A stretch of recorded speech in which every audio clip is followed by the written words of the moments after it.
Hello everybody.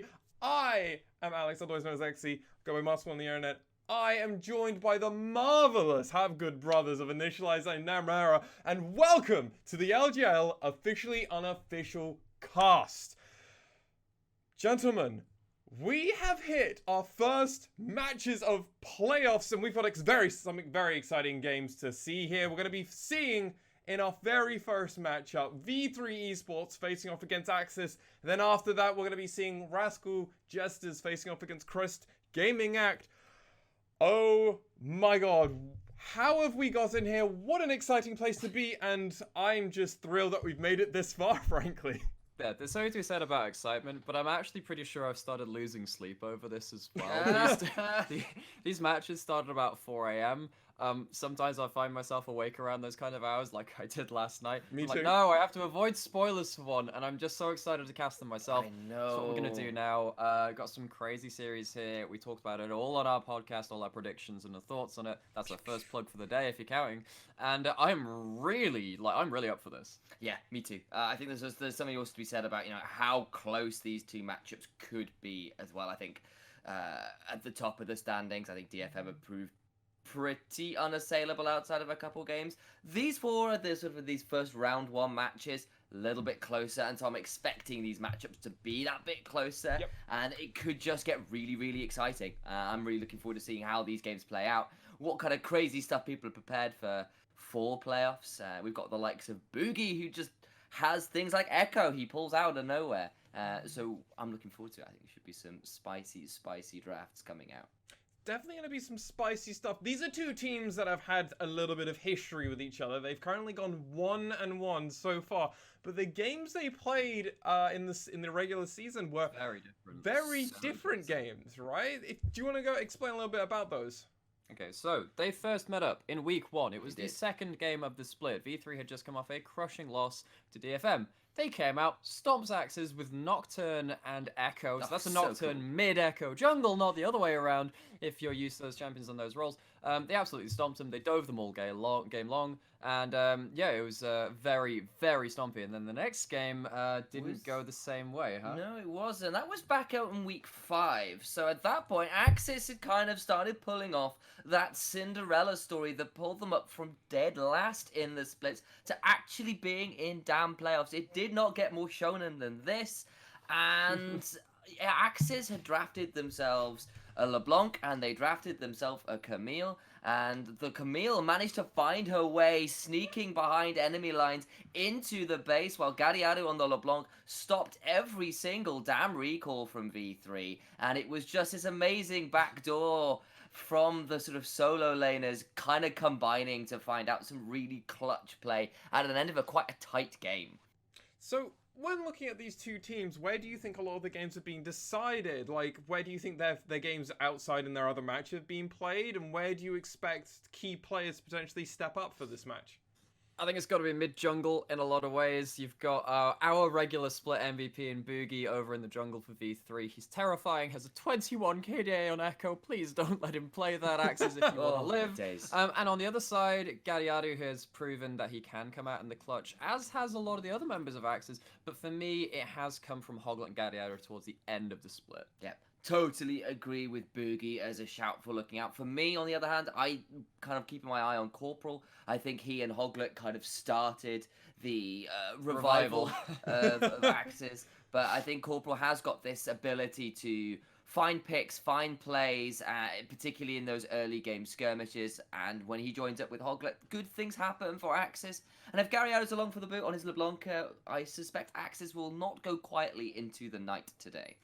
So it's that time where we all give our predictions for the winner of this match. What we said in our podcast, we can speculate, but now is when I'm locking both of you and myself in. But I, of course, will hand it over to Nymera, our color caster, voice of reason, who should probably go last because they'll probably say the soundest arguments, but me and Initialize need a bit of help. No, it's here. okay. I can lead us out now because I have been Start sitting us off. ruminating.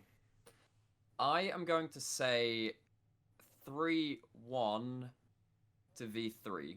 As much as I think that Axiz have had that, Axiz are in their tournament arc. This is their point for their anime storyline, but sometimes the protagonist cannot overcome the great power that they stand against. And V3 have really finished this split strong. I talked about Boogie a little bit beforehand, but also Archer and Reyna in the bot lane have very much impressed me. I think Archer made it onto my top 10 power ranking for playoffs as well, so a lot of players to watch.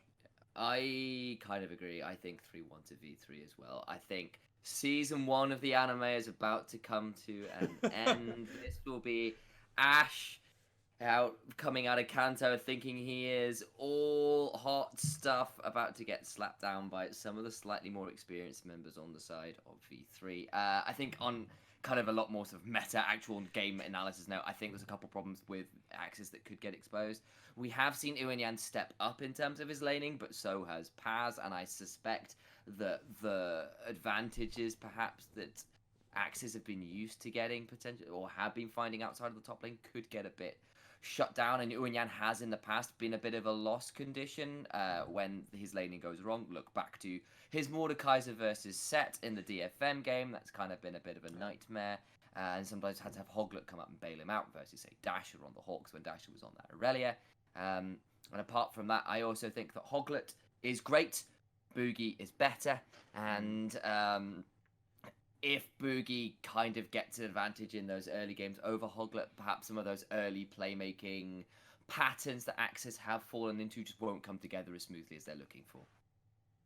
I'm agreeing with you both, but I'm going to say we're going for the full 5 set. I'm going to switch from where I was in the podcast. I was leaning just slightly to Axiz. I wanted to believe. I've gone away and thought about it. Boogie is just too good.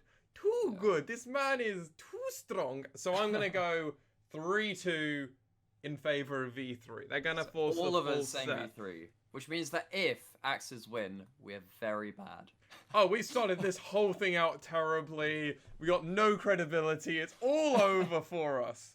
It's all over for us. Now, these are two teams who would basically, towards the end of this split, have gone in very different directions and have definitely kind of V3 ending in that 5-win streak, looking to continue their streak towards the last few weeks, whereas Axiz started in week 4 with their double win, and then from there led up.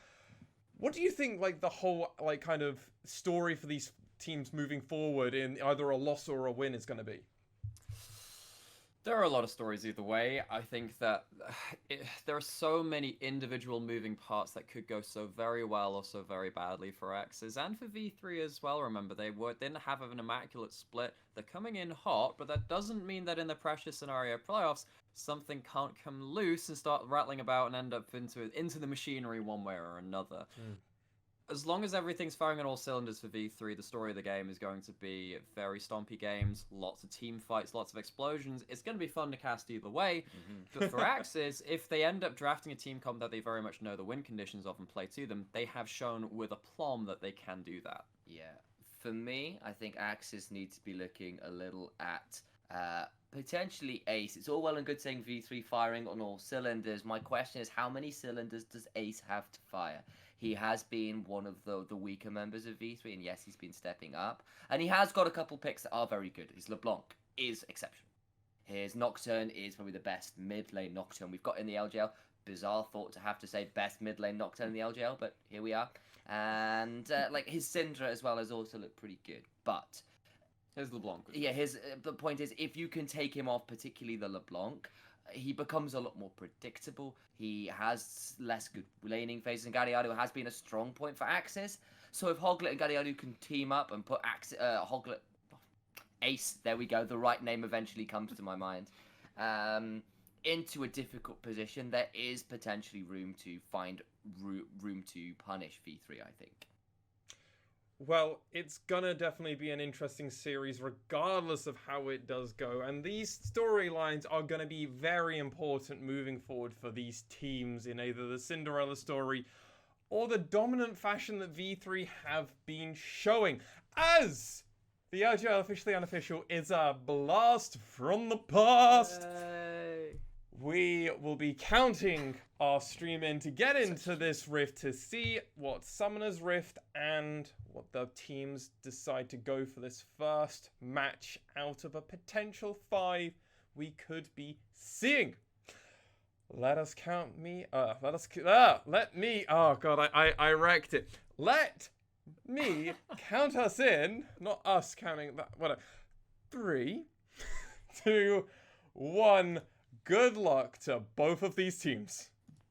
Well, thank you so much, Master Swan, as ever. Fantastic hosting duties, but we are into draft for round 1 of playoffs, and that means it is V3 versus Axiz, and V3 have chosen to take blue side for game 1. That means it is Paz in the top lane, Boogie in the jungle, Ace in the mid lane, Archer at bot lane carry, and of course Reyna is his support. And on the other side, it's been somewhat of our fan favorites. Axiz on the red side, Unyan in the top lane, the whole Hoglet in the jungle, Gariario in the mid lane, Hyde as ADC, and Corporal as the support. And a number of bans coming through that we are not surprised to see. LeBlanc taken away from Gariario, who has had some fantastic games on that, alongside Hoglet's Elise.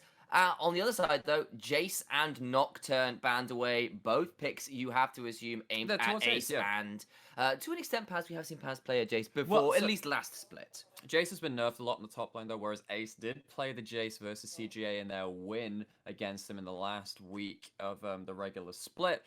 So that's definitely a takeaway. The Echo taken away from Boogie as well. I'm very much a fan of this ban. Boogie has looked immaculate on that, performs team fighting so very well. So the Elise and Echo both taken away from Boogie. We've seen that he has been very effective on these things, whereas the LeBlanc being that power pick for Gariaru as well. It's a Tom Kench first pick for V3. Reyna had some stellar last week 6 and 7, I suppose, the way to put it, because those 2 days were so compressed, difficult to split them apart on the Tom Kench. On the other side, though, we have seen Axiz draft a Kalista, first out and a Rek'Sai.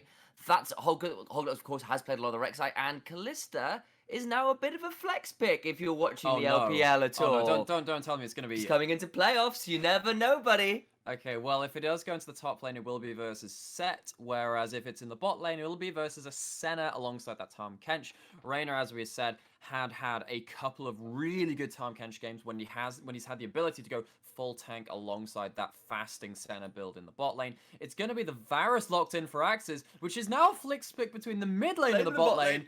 Either way, all going on! I love this already. Axiz! Yeah, we've seen that. So both these teams have had a full week to prepare for this playoffs here. They've had some time to go away and think about their picks. Axiz are coming out with some weird stuff. Yep, and of course, with junglers are still not picked for V3, that ban focus is still going towards Boogie. So Jarvan off the table. I'm beginning to wonder whether they got something a little bit weird planned up for Boogie. I better hope so, because when we've seen him on the likes of the Trundle, Skarner, more utility picks, he doesn't get as rolling into the team fights when he normally has that early game advantage on the higher damage junglers. It's Karma taken away from Axiz. That's pretty good alongside your double AD carries, because it does afford you that extra kind of safety. So they want to take away some of that peel. Yeah, and I can imagine if it was a Varus in the bot lane as well, if you wanted to go the double poke. Yeah, exactly. We've seen Karma paired up with things like an Ezreal before, so that's gone. Silas as well off the table, another one of those. I wonder if that's taken away from Boogie. Yeah, could well be. Yeah. Could well be. Seen a bit of Silas jungle cropping up like around the board. And it would be a pick that Boogie would play as well. Like there's that's exactly his kind of champion. It's a different kind of jungler nowadays, because ever since the changes where he doesn't have the magic shield, a bit more damage on the E and stuff like that, and the passive change as well, he can be played in the jungle. Either way, it's going to be taken away. Thresh, the last ban away from Corporal. We saw some huge games out of him on that. Unfortunately, in their loss to CGA, he was playing that pick, but he looked immaculate on that pick as well. That's what I'm used to. He really did, but it's the right term, because even though he's currently 0-4 on that pick, But it feels so unfair, because a lot of those games were really at the early games of the split when they were struggling a little bit more. has instead gone towards a Taric. Right, okay. I can see that when you're running double AD carries and someone like a Callista as well, if you can give her a little bit of invulnerability to join alongside her already impressive mobility, pretty scary stuff. This can still be a Varus Taric though in the bot lane. Absolutely. I think that Varus in isolation does pretty well into Senna. They both are able to kind of poke each other out, whereas Varus gets to build the early lifesteal, goes towards the blade first if you're going towards the on-hit. Or you can just go the full poke, and then Senna is not particularly tanky champion. Ace has picked up Syndra. This is a pick that you mentioned in the pre-game that he was pretty comfortable on, looked pretty good on. I agree. We're going to have to see what Axiz want to shove into that. If they want to put Varus mid, Varus can be pretty vulnerable versus that pick. Still have to wait on V3's jungle. And please, oh please, Boogie, lock in a Nidalee for me. This would be exactly what we want to see. He's heading towards one of those hard farm, hard gank, hard invade junglers in Nidalee. Oh, and you know what I love about this? There's setup in every lane for that. Yes, Scout of the Week in mid lane. There's the Facebreaker Showstopper in top lane. There is the Last Embrace in bot lane. It's gonna be an Azir locked up, which does mean we have ourselves a Callista top. Nidalee jungle, and we've got a Callista top. Ladies and gentlemen, you better be paying attention to the LJL right now, because this is some fun stuff. Whoever said green is not a creative color for the side of V3, they are coming out with some different picks this time. Although there's a little bit of the old, little bit of the new. Axe is coming out with the new tech as well, the dark technology in the top lane, alongside the Azir, some of the old there as well. I'm not even willing to call who has winning lanes right now because of this very unique kind of jungle interaction. Nidalee, if she can start power farming and start tilting some of these lanes with early pressure, can definitely throw open this early game for V3. And, you know, there is a bit of contest and complication about who is the fastest farming jungler at the minute. And Karthus probably takes that. I think so, yeah. He is really fast if you know you're clear. But Nidalee has always been right up there alongside something like a Karthus, and of all people we're trusting on that kind of high mobility, high damage, high risk, high reward jungler, Boogie's got to be at the top of your list over here in the LJL. He's our most mechanically competent jungler. Damn, that's some clean graphics from the official cast. I'm a fan of that. You know who else has clean graphics? We do. We do too. I'm so excited. We look damn good. Pangara, wherever you are. Yeah, shout out to Pangara. We love that guy. Done some of our graphics for us. You'll see it in our overlay and all our little footnotes. We are into our first round 1 best of 5. It's between V3 and Axiz.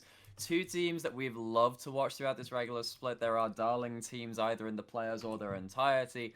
And this is exactly what I want to see out of a draft. There is so much damage. There's so much uniqueness to each of these lanes. I can't wait to get into it. And neither can I. And these teams have been turning on at the right times towards the end of the split. That means Axiz versus V3. It's on. Let's get on to our first game of the day, and that game of the day is immediately on a pause. Okay, and as is tradition, when it comes to a pause, we bring out, we wheel him back out. Maswan, are you around? Fuck. We hear some expletives being shouted in the background as he's trying to find his Hello, I'm back. There we go. Hello. We found him. When you're trying to do 3 or 4 other things, I know. It was not what I was expecting to do. I was like, they'll go into game perfect, and I'll just sit here making sure it's all fine in case I decide to go make myself a cup of tea, as an Englishman is very accustomed to doing. Worth doing. Cheers to that. Cheers. Well, I'll be able to cheers soon. Oh, that was very good. Very well done. It's almost like we practice some of this stuff. What is scripted? What is not? Who knows? It's like with the WWE. Can you smell what Nymera is brewing? That's the real question. It is Earl Grey. It's very nice. Some of the tea that these 2 gentlemen have when I do visit their apartment. That's really good. It's quality stuff. It's quality stuff. The problem is can't leave our apartments at the moment. We're practicing social distancing, so this is why we're perfect. The LJL is perfect for this because we don't have to do it. Well, things are like Japan loves its tea. We of course love that too. They have their lovely term hikikomori. I could probably classify as that sometimes. Going full neat. Never leave my room. I cast video games. And yeah, so we get to enjoy some of those said video games today. Obviously, into a pause so far. We saw some, let's say, some flair from the draft. We'll put it that way. So, what's your opinion, considering what we talked about in pre-game? I need to know, what is the reason why people are now bringing out Callista? What is this crazy top lane thing? Like, what's its reason for set? Like, we talked about AD carries earlier, like with Lucian, earlier into the season. If you go and listen to early episodes of the podcast, episode 2 specifically, we talk about this. Yeah, true. Callista, what's up? So I don't know whether you guys remember a little item that came in at the beginning of the split. One called Sanguine Blade. And it turns out the Callista with Sanguine Blade is actually disgusting. You don't take any points in your W. That's the one that kind of gives you the duo with your it gives you the laner. Sentinel, and then if you and your paired target also the same target. And you basically max the spear on the Q, and you just throw out ungodly amounts of damage. You can outplay most ganks. It also means you combined with your ultimate to either the jungler or the mid lane. You can be more creative with that. I think so might be able to throw Sejuani in. I think at this point you still want to throw the Tarakan. I completely agree. Yeah, that or the Rek'Sai, one of the two. Both be pretty good. As we're going back into game, I will let your gentleman continue that point. Well, there you go. Okay, so you know what the whole kind of Qmax build lethality reminds me of? Actually, when Callista was first released, we saw Qmax with Bloodthirster first. I remember Sneaky being the first player to really do that. V3 actually stacking 5-man, going into the jungle, trying to get some early vision. This is normally pretty important because if Nidalee has full information on the first clear and gets to decide her path, very, very strong for the team. Yeah. We saw that Hail of Arrows start from Hyde was quick to slow down the engage, meant that Hyde was never in any danger. Eunyan, though, is going to go into V3's blue side and think about putting down a ward. No, still a little bit scared, decides he's not going to ping that out. And actually, V3 looking to counter invade here, potentially. No. Okay. Right. Decided to stick where they're at. Currently, anyway, does mean that Hoglet, Corporal, Hyde all on a ward right now. So when people do 5 stacks like this, it normally means that vertical jungling comes in at some point. Boogie is looking to maybe... they're going for the late invade onto the blue buff here. Yeah, they are. They were hoping to catch Hoglet doing a wolf start or a blue start there, but Hoglet wisely backs away. That means that V3 do get their start over on that blue side, and Nidalee being so damn fast once she gets that W as well, can pounce her way, maybe even over to her own blue buff and set up a triple buff if she is so inclined. Okay, and something. So we were talking about how Callista is a very lane dominant pick, ends up going for the Q-Max. Of course, that lowers the cooldown as well, means that your mobility is a lot higher because you do have that extra kind of free targeted dash when you Q and dash. Paz has gone for the fleet footwork to make sure he doesn't get poked out so hard, whereas Ace is getting poked out really hard. I was about to say, throws a Q back, but that doesn't really trade out like 3 or 4 soldier auto attacks. Nicely played from Gary with Halo level Blades. 2 first. Halo Blades as well. Yes, well. It is. And also we see the Halo Blades coming out from top lane Callista, who is going to be your more traditional AD carry, whereas we see the Comet, so it's going to be a poke Varus in the bot lane alongside the Taric. Well, the Narwhal fan group coming out with a major Twitter victory here at 70% of the fans, at least on the Twitter poll, vying for an Axiz victory in this game. There's something which is so hard to kind of distance yourself with from the Axiz kind of team, where it is just, it is so great. They are so hard not to root for. Yeah, it is, because, there is such a good narrative in an underdog story. Getting back to the jungle clear, we see that actually it is going to be vertical jungling, as we were saying. It's a full red side clear from Hoglet into an invade onto the blue buff, whereas it's a full blue side invade clear from Boogie here before heading back to his own jungle. So he might be able to make his way back up to the top lane, maybe to prevent the last one of these camps going down, but Boogie's going to finish off the Krugs for now. Yeah, and you're seeing Hoglet head straight over to those wolves. Towards Scuttle, actually. And as far as Boogie's heading towards Scuttle, yeah, he is. Hoglet, though, heading straight towards those wolves, heading for that camp first to try and ensure that he gets that more risky camp out of the way before Boogie could turn up. Nice bit of poke in from Archer there. Hyde and Corporal down a level right now. Level 3 hit early for V3, and they're shoving in pretty hard. And something which I kind of criticize, so one of the weaknesses I think of Axiz has been Hyde and Corporal if they ever forced to play weak side. And making them play in a vertical jungling style does end up having that kind of weakness. It's less effective when you're against a kind of a duo which does have this kind of innate scaling factor of the center, but it is also a poke lane with Tongue Lash and the Piercing Shadow as well. Piercing Darkness, rather. But if that's your weak side, I think you'll be pretty happy with your strong side. This Callista is doing to Set what Set seems to have done to a number of other top lane champions and really zone him away from farm and CS right now. It's 25 farm to 9 right now. Of course, he'll pick some up as it comes under tower, but it's a little bit scary right now. It is a little bit, but then also Unya's taken a couple of bad trades. Sat there with actually only a third of the mana, won't be able to... actually taking 2 tower shots there, but does stop the recall of Hyde. Was it worth it? There's a teleport on Hyde, so maybe it is, actually. They did just miss cannon, so I don't know, man. But, okay, right. Boogie doing some little wall jumps here to stay out of vision. Hasn't been spotted. Might be able to find his way around the back of this top lane, which doesn't have much mana. And there's 2 wards for the side. Syndra's roaming up as well. This could be huge. Unyan's going to try and find his way. Oh, he's trapped between a rock and a hard place. And that hard place is a Scatter the Weak. It's a spear. Boogie has got that Predator. Doesn't even need it. Caught out. Yep. Caught out. He was pushing too hard, went for the recall, went for a reset, but just did it at the wrong timing there. And now it's going to be the first death in this, what we were saying was a lane-dominant matchup at the Callista top lane. Ace picks up the first kill, which then alleviates this mid-lane pressure, which Gadiadu managed to get in his absence. And Hoglet will take the first dragon of the game, at least for Axiz. Yeah, he does. And I also want to give some serious praise to Ace. He's actually currently up in farm, having been out of lane. And he's a player I personally... I think we generally on the cast have called out as someone who needed to step up for V3, and right now, strong roam, strong laning presence. This Syndra really working out for this player. And I think a lot of what helps with that is the fact that Boogie has been completely unscouted. They knew he started on the bot side, they didn't know his pathing beyond that, and that's how he got behind Unyan, but he could have been anywhere on the map. So Gadiadu had to play respectfully towards that, hasn't taken the cleanse himself. We see a little bit of CC land in the bot lane and traded back towards Axiz.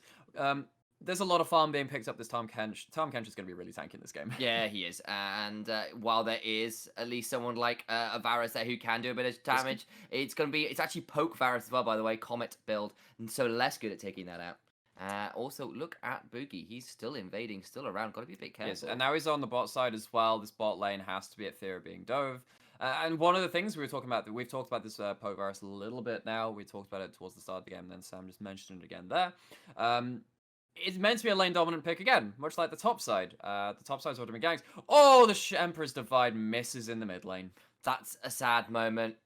Looked pretty good for the moment. Hoglet was there at the right time, but that's just a mechanical misplay and maybe some nerves from Axiz here on the big stage for the first time, or in this position. It's the steal away from Syndra. Okay. Yep, doesn't reset. We're all good. It doesn't reset, and a good quick auto attack reset combo from the Nidalee does secure that. It's one thing we tend to forget when we think about Syndra is that you do get a little bit of that that objective pressure because you just get to steal away camps.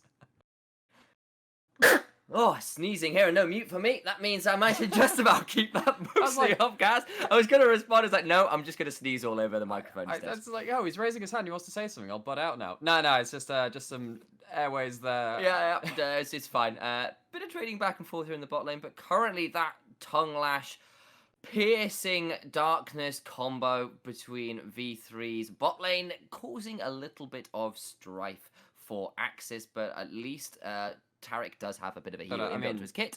And there's at least some CS in for Hyde, but currently struggling a little bit. Yeah, but speaking about stress being put on the various parts of this map, Unyan still has, a 25 CS lead on the Callista. We'll go back up to 30 as this wave crashes in as well. This is so lane dominant, and it is building towards the Sanguine Blade, as you were saying.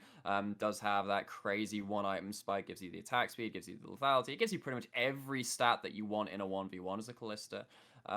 Whereas Paz also didn't manage to get any kill participation on that first kill onto the Callista. Yeah, and that means that Paz is still in a pretty tricky spot. 2 cloth armors to his name. He's doubling up his shirts and hoping that's going to stave off the cold winter of vengeance that Callista is bringing up in this top side. He's wearing double layers. Yeah, it's just like, please be enough. Please be enough. And currently, it's probably not. Hoglet, though, might want to back away from this 2v2. That spear did just miss. Oh, they might try and finish this. Yeah, thinking about it. Patience spell still there? Yeah, I think it may well just reset here. No, it is still up. Gariadu roaming up. Syndra is not here. Going for a flash showstopper, but well used by the Fate's core means that Hoglet gets out, but Boogie secures the Rift Herald. So now we know who they've bound to. I didn't end up seeing that actually at the start of the game there. Hoglet managed to get out with that. I was going to mention it as it came in. It's like, wait, they do have Fate's Call here. That does end up changing a lot of these fights, particularly because it comes in earlier into the game than you would do if you're an AD carry Callista. Now level 8 when the AD carries are at level 6. So it has been around for a little while. Herald goes over to the side of V3. This Nidalee has farmed up very well. Actually pretty on par with the Rek'Sai. Hoglet doing well in his own right to keep up in the farm in the GPM kind of numbers there. Yeah, he is, and it means that actually the gold is about 200 apart. V3 with a slight lead right now, but it's not much to write home about. And objectives, it's an Ocean Drake traded early on for that Rift Herald. The only real difference right now is that first blood over on the side of Syndra. Okay, you know what? I was just talking about GPM. It just reminded me of a little stat. And how it can actually be, there are a lot of caveats to it, and how it is still even more interesting. Archer is the highest GPM player in the LJL. No. Yeah, it's about 423 if I remember right. So, he's done that, playing a number of games on Fasting Center. Yes. How does that happen? That is, he was part of the longest game of the split, so that does help inflate GPM numbers sometimes. And I guess it's just also, has he just been picking up mad numbers of kills? He has, indeed. They also stomp a lot of their games as well, so it does help in terms of their actual snowballing lead. But they're not at the same, the same win score as DFM, for instance. Youthpon being the second highest GPM player in the LJL. Boogie once again kind of poking into the enemy jungle here. Kind of the jungle phase is over. Yep. now is the invading phase. Think of going in here as Hoglet's got the Chili Smite getting on Boogie. He's on top of that Adorning Shadow, and that means there's a shield turnaround, and Hoglet can now be in trouble. Now that Spear's landed as well. Flash away from Hoglet, desperate to get away from that Panther. Goes down. Boogie on the board with a kill. Hoglet burning his summoners. Thought he had a great engage. Turns out, when you've got a Senna on your team, there is no such thing as an engage that is completely free. Fear the Wild, fear the regular season MVP from our Unofficial stream. Boogie takes the kill. It wasn't a 1v1. The center ult came in pretty huge there, and will take the dragon as extra recompense for the sin of thinking you can 1v1 Boogie. Yep, you absolutely can, but at least Axiz in this bot side now starting to do some pretty significant damage with an Executioner's calling and a Serrated Dirk in inventory. Archer now perhaps finding a little bit more difficult to truly push in this lane. Yeah, so they're not got the push advantage anymore. There's, 4 ranks in the Piercing Arrow. Will be going up to 5 within 2 levels as well when you hit level 9 on the Varus. Archer's actually going to be able to pick up the rest of this. The thing is, though, like, even though you're kind of denying them CS, you're not actually particularly denying them souls on the whole. Boogie's found his way down to the bot lane again. There is a Taric ultimate if they need it. Maybe they'll have to use it. Heal is burnt first. Boogie's going to go in. That's the end of that. Just that single summon event. It is there, and we do see Hoglet looking towards the top side. He has ultimate. This is a dangerous play. Yep, they're just going to use this showstopper here. Doesn't keep going forwards, but it means power's forced away from the tower. Rift Herald summon in the bot lane, though, and I don't care if there's 3 turret plates left on the top side. That Herald does change things first. Ooh, Dazzle just missing. And I think the shove will continue. Ace is here, too. There comes that Cosmic Radiance. It is not fast enough. Archer gets the kill, and here comes the TP. I love this play. Ace picks up another one. 4-0 now on the board for V3. First turret does go over to Axiz, though, on the top side. Yeah, so all 5 plates go over to the side of Axiz, but I love that play so much. Wonderful turret aggro juggling there. And the spear lands, so Hyde is soloed out before the Cosmic Radiance comes down. Doesn't end up staving the dive off. Ace getting another kill involvement as well from the mid lane. Even though this mid lane has been relatively even in the 1v1, Ace has found the openings across the map so far. Yes, he has. And it's kind of what we knew about V3, right? Like, it's like, look at the playbook. Behold, early game. Boogie on a jungler that can just end up everywhere. Diving bot lane with everybody turning up. What does the script? I can't read it. It's in some kind of Elvish. And then you kind of go delve into like some of the libraries and you find the Mordor script. And all it says is Boogie kill. And Boogie kills indeed. He comes down, puts the Herald down, lands the spear, and then the extra damage comes through from the execute when you have, the takedown of your Cougar form comes through with extra damage. I love that the Devour is used after Archer finishes off the kill. Then the Unleashed powers come in after the Cosmic Radiance came in. The TP as well to save the minion, to make sure that there was the extra turret shot able to be tanked by the minion there as well. really good, just a mechanical awareness. That is a huge gold lead on Boogie in the jungle. It really, really is. I mean, Axiz at least have Uinyan doing pretty well for Very himself well, in that top side yeah. as well. Sanguine Blade completed, but you are absolutely right. That Cougar girl is very much up to strength at this point. Sheen, Blasting Wand, completed Runic Echoes. This Nidalee is going to hit like a truck. And yeah, Lichbane for those execute damage. Dive in bot lane. Oh, Paz is in trouble. He's just used his Haymaker. Is going to have to use that out. But actually, his Fate's called back in to reset the turret aggro. But it's all going wrong. No, wait. Here comes that execute. Oh, no! Boogie's got the heal. Oh. Disaster. I was about to say, they have 2 ways to reset turret aggro. Reyna's actually going to pop the Abyssal Voyage as well. Unyan flashes out. But Reyna's just flashing in for the tongue lash, and you don't get to hop away like this. Or doesn't he? Oh, I don't think so. No, he misses that. But there's Ace here because he has a scan of the week. I thought he'd outplayed for just 1 heartbeat. Yeah, actually, that's some very good awareness, knowing that you can hop over that thin wall as the Callista allows for some outplay. Seen a couple of clips on Reddit to the same effect as well. V3 are running over the map at this point in the game. Second death onto the Callista is important. We were talking about how the gold lead was kind of starting to balloon in the top lane as well. And, you know, I was kind of popping off about, oh man, Boogie's so far ahead of Hoglet, while Unyan did also have a significant lead. This gold lead means more for an early game snowball lead as a Nidalee than it does for like an already 1-death Callista who can be ganked with all these kind of macro tools as well. Saw it came out there. Unyan has built up to the first item, the Sanguine Blade, and the Berserker's Greaves as well, increasing the hop distance for the Callista. Does have the teleport available if they do want to fight around this Herald, but it's not looking too good. Raider's in trouble. He had to flash as well, so I think he might be burst out here, but has got a stopwatch, has got the fixed gun. Now Hoglet's in trouble, but has got a tunnel to get himself away. Oh, massive 2 stuns, and that unleashed power put Hyde in the dirt. He's going to be great. That was a good flash from Archer to stay away from a nice shuffle from Gadiadu, but still, V3 now 7-0 on the board, and Axiz still desperately looking for a kill, but they have got pressure in this mid lane. A lot of pressure with the double face breaker though from Paz, maybe turning this around. Archer lands another last embrace, and Gadiadu now in trouble. That Cosmic Radiance was only channeled onto Corporal. Means that Ultimate's not coming out to all that much. Actually, I apologize. Hoglet and Uinyan had that too, but that meant that I was a bit worried for Gadiadu. Yeah. Either way, Mountain Drake on the Rift. V3 looking to pick their second Drake of the game. Paz with the triple face breaker under turret, really setting up that plane so nicely. Ace is really far ahead on this Syndra. 4-0.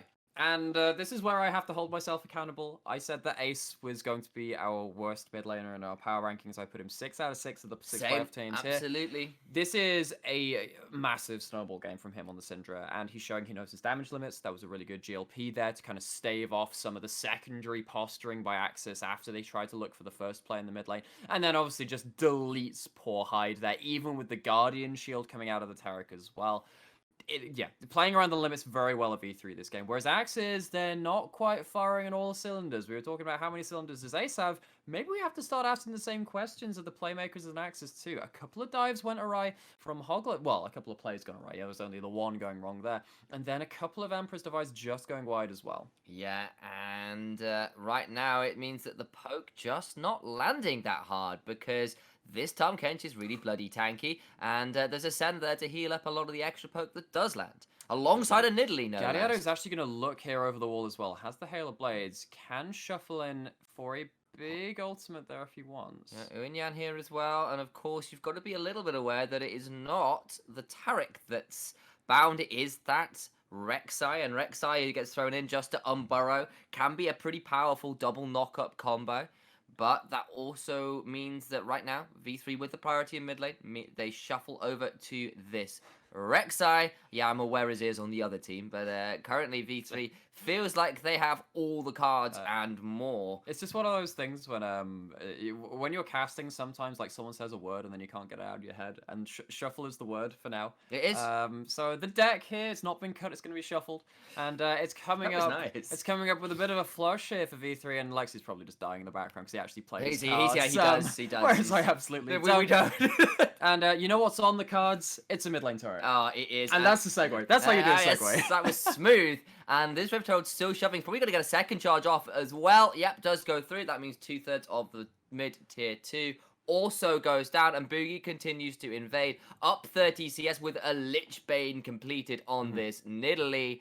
Very strong and scary champion right now. Of course, Nidalee can be a little risky as the game goes on, but right now, at level 12, 3 levels up. I was going to say that. 3 levels. You know, it's in solo queue. That's what you see. You don't see that on the pro stage. No, you do not. This is to the tune of a 10 camp advantage for Boogie or thereabouts. He's also been involved in 4 kills out of the 7, being the initiator for one of those as well onto Hoglet, and then also the dive as well on the bot side. Picked up both Heralds, which was used to take down both of the first 2 turrets that V3 took. Eunyan finally takes the bottom turret in recompense there, but it is still advantage to V3 in the grand scheme of things. Yeah, and they are up 3,000 gold, but it's not like Axiz don't have options. This Kalista will be very strong in a side lane if they can keep her safe. That so far has proved a little tricky. That first blood was off some fantastic pathing from Boogie to get behind a very large ward line that was put down by Axiz. So that was well played by him. But this Kalista, up 50 CS, got herself an item and a half. Pretty close to that Blade of the Ruin King, yeah, I'm assuming with that one. With the recurve bow as well, is at a very, very strong point. And it's not like Azir doesn't scale, right? But V3... look at where they're at. So, yeah, it is a Halo Blades Azir, so it is less of the insane teamfight Azir that we have seen a little bit in the LJL. We saw that, obviously, that huge game between Rascal Jester and CGA when Ninja popped off in that one late-game fight, wiped the whole team with the Azir alongside some help from a Blitzcrank. Oh, that silence, man. It was huge. But, yeah, so the Halo Blades doesn't end up giving you the same kind of team fights, but it does allow you to come out with the early burst. And, of course, Azir just has the scaling kit, just in terms of, just the damage that comes out. Speaking of damage, yeah, that's it's a single spear, I believe. That's harking back to season 3 Nidalee. Yeah, that's what you get when your jungler is 2 levels up on the opposing AD carry. Ow, man. Ace Ouch. Not caught out. Does get to walk away. I thought Hoglet might think about going in. Did have the Scott of the week if they did tunnel in. Yeah, allows you to shunt them back. Yeah, and that is always a joy for Syndra. It means that Ace playing exceptionally well is at his 2. He's got 2 out. We'll call the Oblivion Ornament an item, even though it is kind of a half item. It's a very strong buy for him. But yes, Hoglet goes in, does get the smite, but Boogie has a pounce, means he does get great Chains of Corruption. But Devour is here. Hoglet looking to think about going back in. May have to use it though, because here's the face goal. Great shuffle. First one that lands, but there's so many heals. Cosmic Radiance is too late to save this Kalista. It does channel now, but Corporal having to flash out. Axiz looking a bit disjointed as this fight continues, and Corporal is slain for a double kill by this Kalista. 6-0.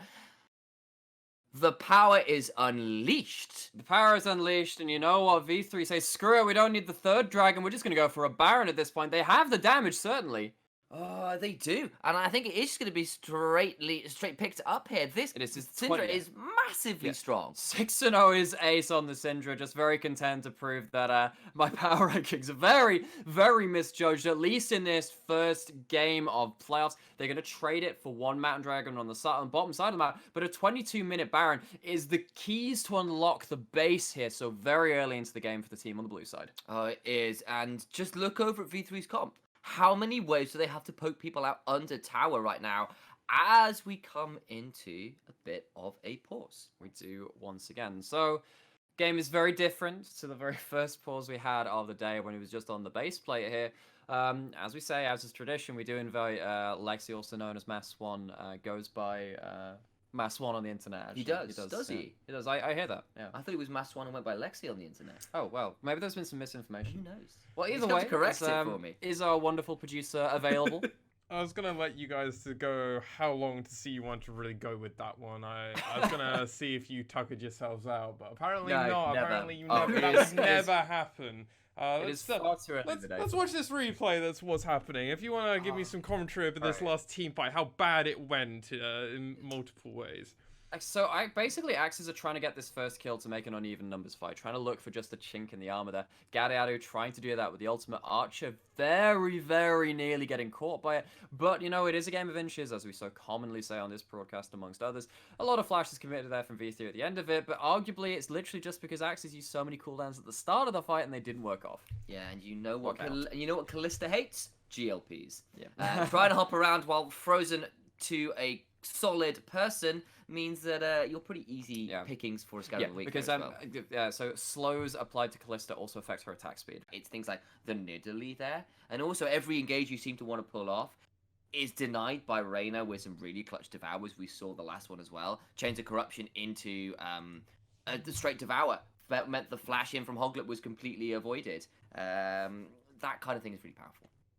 Well, as we're back into game, I will depart again from your lovely ears and go back into the shadows, as it would be. It is nice to have a different voice on the cast, even if it is for a short amount of time. Eunyan finding his way back into the top lane, but this is a long-range Abyssal Voyage. Oh, Eunyan, it was a huge range. That's level 11 on Tahm Kench. Chains of Corruption? Mid lane, they have got Chains of Corruption, and there is no Tahm Kench to devour, but that's a massive Haymaker. Means that actually Hoglet just gets deleted. It was a nice try, but they're just so far behind. Okay, so a series of players back-to-back there.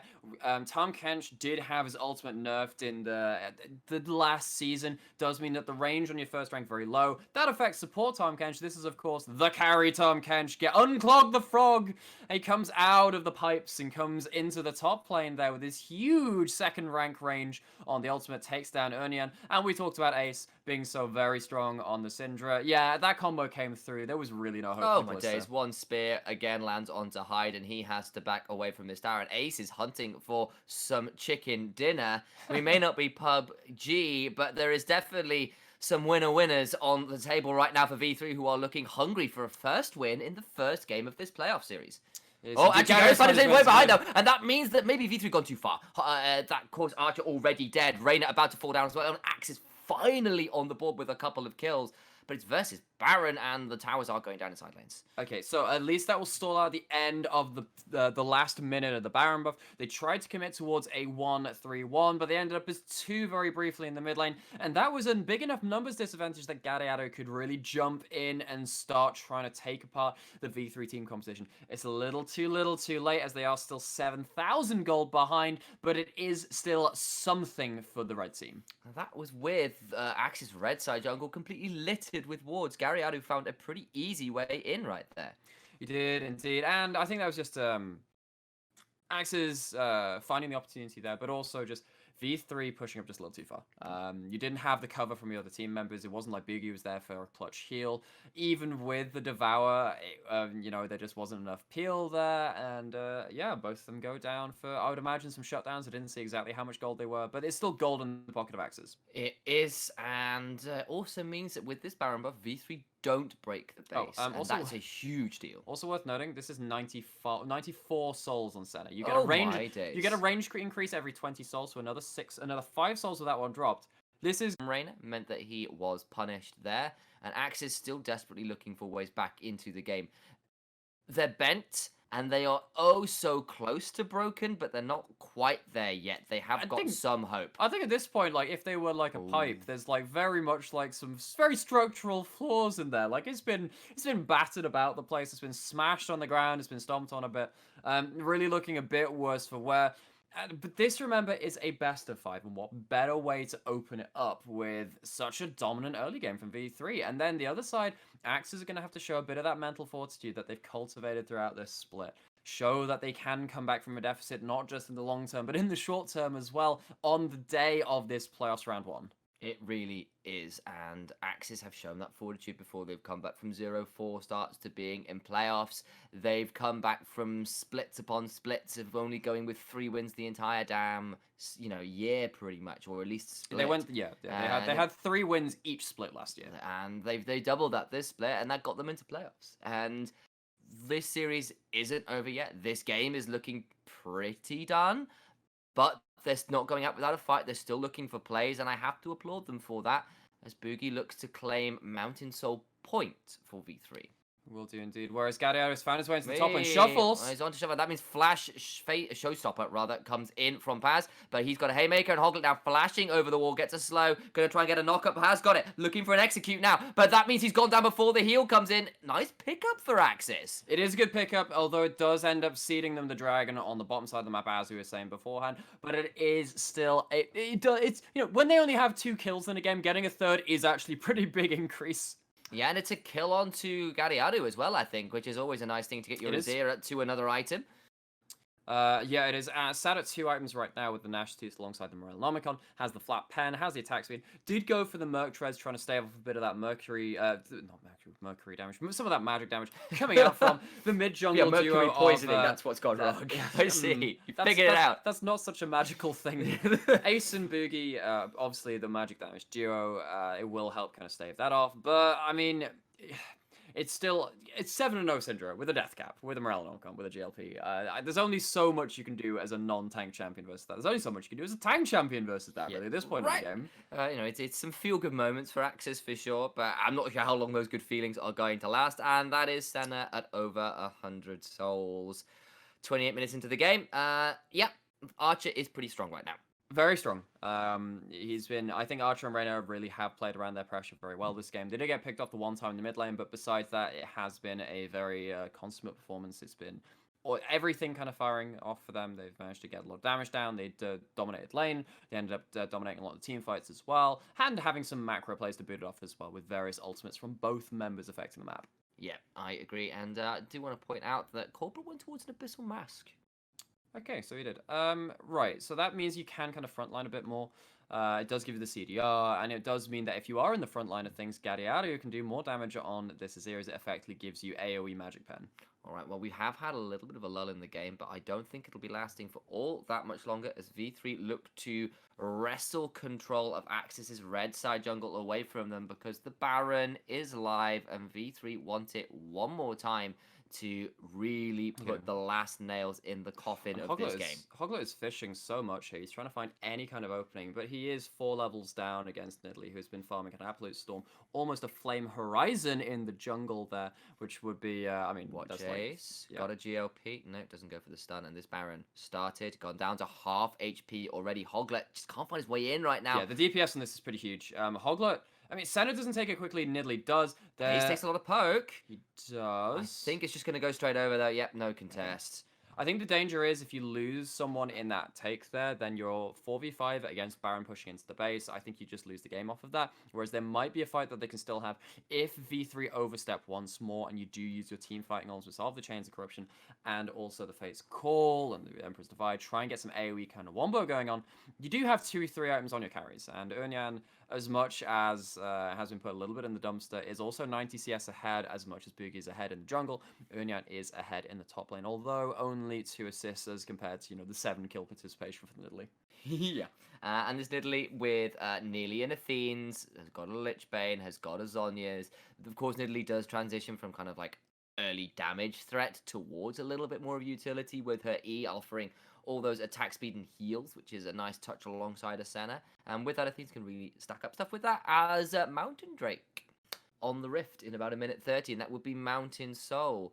I don't know whether V3 are going to want to set up really heavily for that with the Baron buff, but we'll just worth keeping an eye on as Tide just avoids that spear. Yeah, the Glacial Slow very nearly setting up for the spear there. Boogie's accuracy been pretty on point.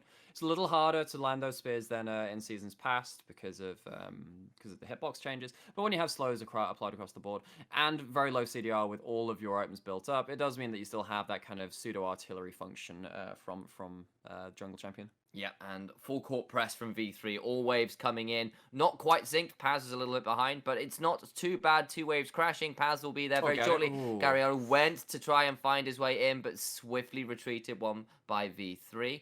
I appreciate the continued look for picks, but that one just wasn't happening. But every time when Archer's walking up, he has so much range now that the threat range onto him is so much smaller now from the side of Axiz. And Paz swiftly takes that turret, actually. Inhibitor now under fire, and I don't think Axiz are even going to bother trying to stop him as Hyde takes nearly all his health bar damage, just trying to look for some poke.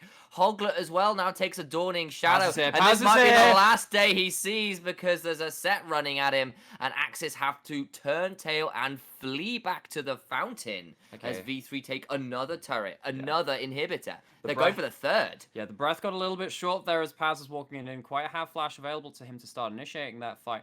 But now the breath is going to get even shorter as the death push is coming in here from V3. This is it. Last fight for Hoglet. They've got to think about it. Cosmic Radiance is there. They're going back in, but there is a Devour. It means nothing. It means that Hoglet has gone down. Uinyan is golden, but only as a monument to Axiz's failure. Paz shuffled into Fountain, and that's something at least. But the tower goes down. There's Baron minions here. Can Axiz defend? I don't think Ace very low, though. It's not going to matter because V3 claimed game 1 in this series. First blood in the game, first blood in the series, going over towards V3, going up 1-0. Gonna bring it back for our post-game thoughts to Lexi. What did you think of the game?